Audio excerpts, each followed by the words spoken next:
Hello students, greetings of the day. So this is the continuation of our first unit, how the state government works. So in our last class, we already saw about the state executive, that is about the governor and powers and functions of the governor, then about the chief minister and his powers and functions, and we had also seen about the legislature, that is the legislative council and the legislative assembly. Okay, then we have also saw about how the elections are conducted in the assembly, about all. Okay, so in this class we are going to learn about the state's council of ministers, then how laws are made in the state government, then about the executive laws and also about the judiciary of the state. Okay, so first we are going to know about the state council of ministers. Okay, so the leader of the majority party in the election is chosen as the chief minister. In Tamil Nadu, there are totally 234 legislative constituencies are there. Okay, so in the election, a party with more than 118 elected candidates are invited by the governor to form the government. So the chief minister chooses his ministers from the MLAs of his party. Do you know what is meant by MLA? Already we have saw about the MLA in our last class. Okay, so what is meant by MLA? So MLA is the member of legislative assembly. Okay, so the ministers for various departments headed by the chief minister is called the state government. Okay, so now we are going to see about the working of the state government. So the legislative assembly meets 2 or 3 times in a year. Okay, so the main duty of this legislative assembly is to make laws for the state. Okay, so the state council of ministers are responsible for the assembly and also for its activities. Okay, so the assembly may pass a no confidence motion against the council of ministers and bring its downfall if it is not satisfied with the performance of that council of ministers. So the assembly has the right to pass no confidence motion against the council of ministers if their performance is not satisfied. Okay, so the legislative assembly has control over the finances of the state. Okay, so a money bill can be introduced only in the assembly. The government cannot impose or increase, lower or withdraw any tax without the approval of this assembly. The elected members of the legislative assembly can take part in the election of the president of India, and all members can take part in the election of the members of Rajya Sabha from the state. So the government has 3 basic functions. Okay, so what are the 3 basic functions of the government? They are making laws, executing laws and ensuring justice. So what are the 3 basic functions of the government? Making laws, then after making the laws they have to execute the laws and they have to ensure the justice. Okay, so these are the 3 basic functions of the government.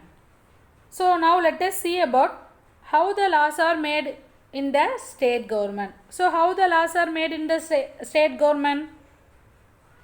So several kinds of rules and laws have been made for all people of our country. Okay, for example, there is a law that you cannot keep a gun without having a license for it. Okay, so there is another one example is that women cannot marry before the age of 18 years old and the men cannot marry before the age of 21 years. Okay, so these rules and laws have not been made for just like that. Okay, so the people elected their government who thought carefully before making such laws. So a lot of such laws are made by the state and both the state and the central government. In the legislative assembly meetings, MLAs discuss a number of topics like public works, education, law and order and about various problems that are faced by the state. So the MLAs can ask questions to know the activities of ministries. The MLAs has the right to ask questions to know the activities of the ministries, which the concerned ministers have to answer for that question. So the legislative assemblies makes laws on certain issues. So next one. So how the laws are made? The process of law making process. So what's the process of law making? So first, if a law has to be passed, means a bill has to be presented in the legislative assembly. So after that, the debates and discussion has to take place on about that bill. Okay. So after the debates and discussion, several changes has to be made in the bill. So if more than half of the MLAs vote in favor of the bill, it should be passed. Okay, so once again I will repeat you.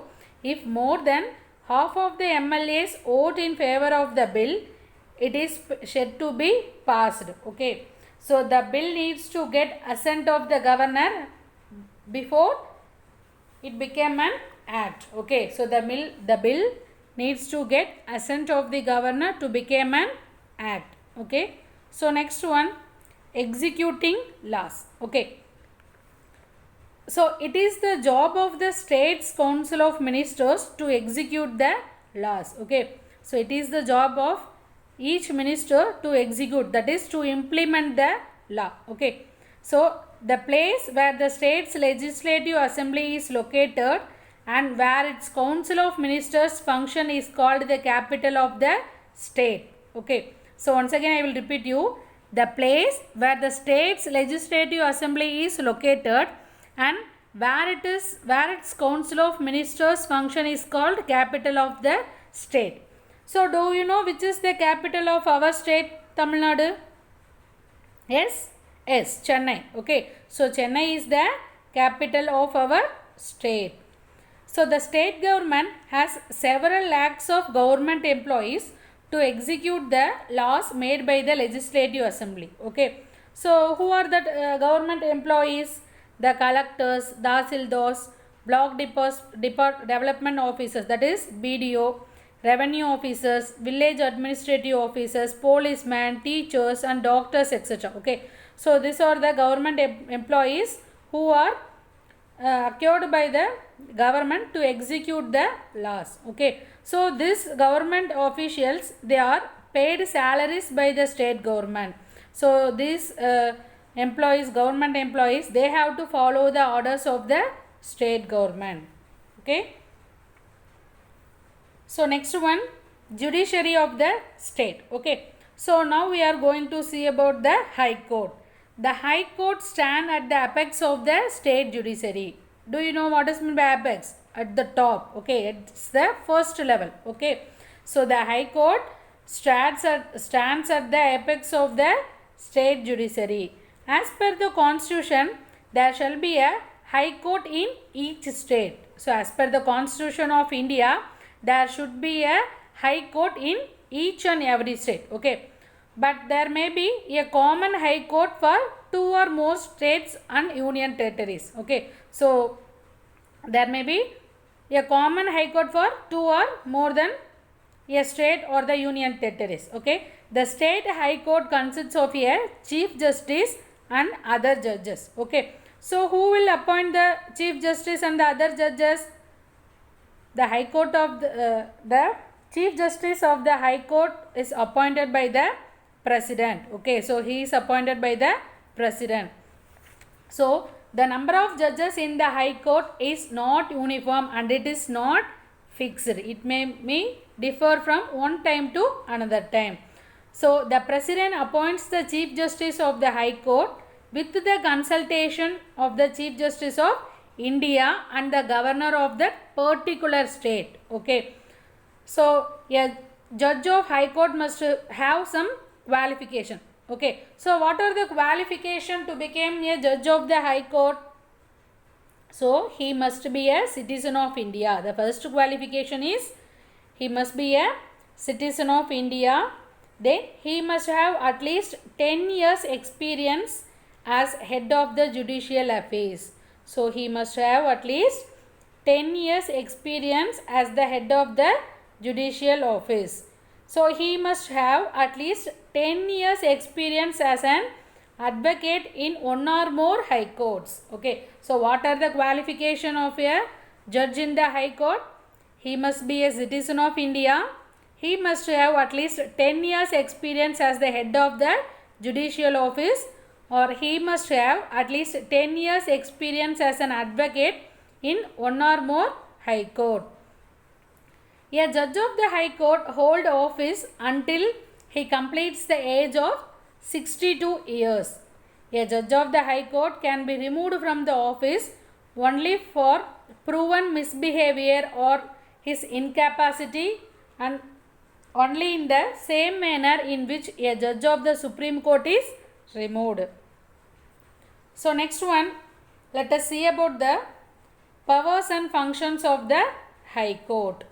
So the High Court has been empowered to issue the writs.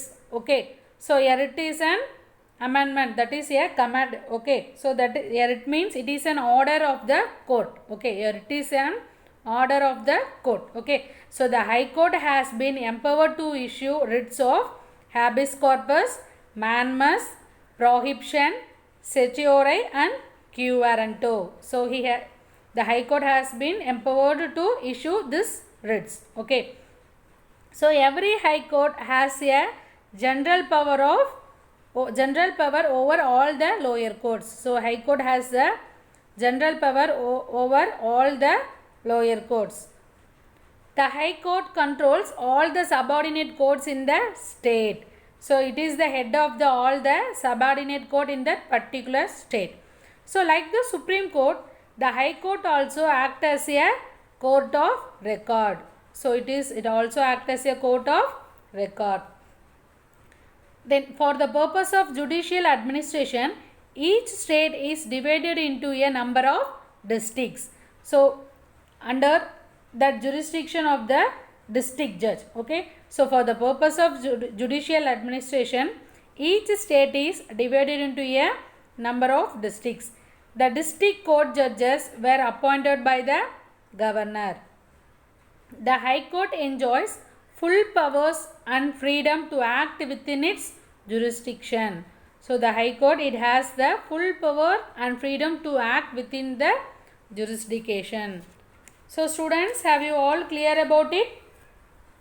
So what we have seen in today's class, we have seen about the State Council of Ministers, then working of the state government, then how the laws are made in the state government, executive laws, judiciary of the state, then powers and functions of the High Court. So with this lesson is over. Okay, if you have any doubt means you can ask me. Then students, there is an important circular for you. Okay, that is, we have already completed 3 lessons in geography. Okay, so what are they? The first lesson is rocks and soil. The second lesson is weather and climate. The third lesson is hydrologic cycle. Okay, so we have to go through the 3 lessons. By next week you are having an objective type test. Okay, so the question will be in the form of PDF. You concentrate more on the 1 marks. Okay, so the test will be objective, the questions will be objective type, and the questions will be given to you in the form of PDF. Okay students, so you make thorough of this 3 lessons. Okay, that is the rocks and soil, weather and climate and the hydrologic cycle. Okay, so prepare well and do well. Okay, thank you students. See you in the next session. Thank you all.